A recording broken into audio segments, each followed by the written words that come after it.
হলুদের গুঁড়া,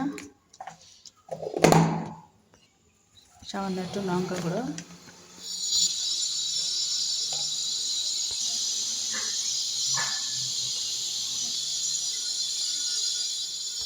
আর দিয়ে দিচ্ছি কিছুটা পোস্ত দানা।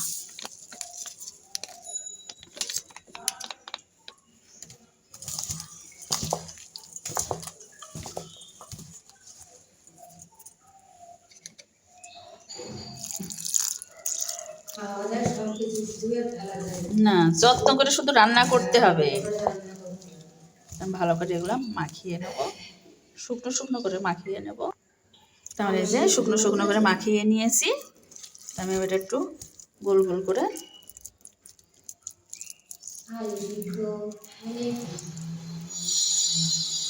আমি এইভাবে গোল গোল করে নিয়েছি। আমি এইভাবে গোল করে শেপ দিয়ে নিয়েছি। তেলটাও গরম হয়ে গেছে, এক এক করে সব দিয়ে দেবো।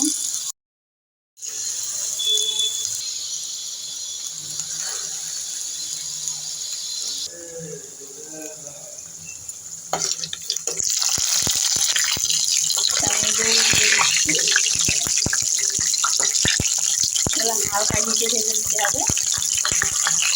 গ্যাসের জলটা বেশি দিলে ভিতরে মানে কাঁচা থাকবে, আর উপরটা পুড়ে পুড়ে তাড়াতাড়ি হয়ে যাবে। তো এটাকে হালকা হিটে উল্টিয়ে পাল্টিয়ে ভাজতে হবে ভালো করে।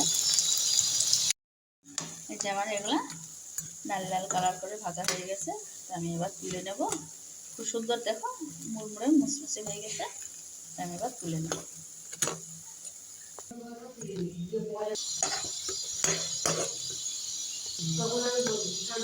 না